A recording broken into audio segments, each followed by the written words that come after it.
నా అనుభవంతో చెప్తున్నా.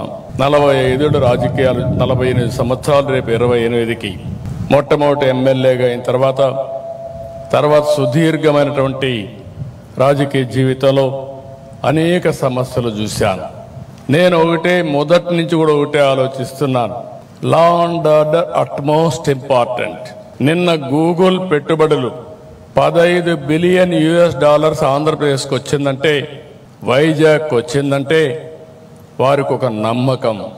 ఈ రాష్ట్రంలో లా అండ్ ఆర్డర్ ఉంటుంది, ఈ రాష్ట్రంలో అభివృద్ధి జరుగుతుంది, వారు పెట్టే పెట్టుబడులకు సేఫ్టీ ఉంటుందనే ఉద్దేశంతో అతిపెద్ద పెట్టుబడి ఆర్థిక సంస్కరణలు వచ్చిన తర్వాత మొట్టమొదటిసారిగా $15 billion data centre, artificial intelligence ఖర్చు పెట్టే పరిస్థితికి వస్తున్నారు.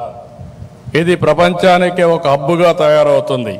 ఒకప్పుడు హైదరాబాద్లో హైటెక్ సిటీ, ఐటీతో ప్రారంభించిన నేను ఈరోజు ఆర్టిఫిషియల్ ఇంటెలిజెన్స్, అదే మరిగా డేటా సెంటర్తో, గూగుల్తో విశాఖపట్నం ముందుకు పోయే పరిస్థితి వచ్చింది. ఇవన్నీ ఒక ఎత్తు అయితే, సమాజంలో అశాంతి సృష్టించడానికి కొన్ని రాజకీయ ముసుగులో కూడా కొత్త నేరాలు చేసే పరిస్థితికి వస్తున్నారు. నాకెప్పుడు భయం లేదు. మీ అందరికీ తెలుసు, మీరందరూ త్యాగాలు చేస్తున్నారు. మీరు చేసిన త్యాగాల్లో ముందున్న వ్యక్తి నేను. నా మీద నేను ఎప్పుడు కూడా ఎవరిని కూడా నా జీవితంలో ఎప్పుడు కేసు కూడా పెట్టించుకోలేదు. కానీ రాష్ట్రంలో లా అండ్ ఆర్డర్ మెయింటైన్ చేయాలి, ప్రజలకు భద్రత కల్పించాలి, ఎట్టి పరిస్థితుల్లో ఉపేక్షించకూడదని రాజీ లేని పోరాటం చేశాను. దాని ఫలితమే 2023లో నా మీద 23 క్లేమోర్ మైన్స్ బ్లాస్ట్ చేసే పరిస్థితికి వచ్చారు.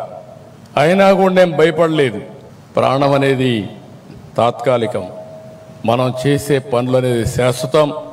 అలాంటి పనులు చేస్తున్న పోలీసు వ్యవస్థని మరొక్కసారి అభినందిస్తున్నా.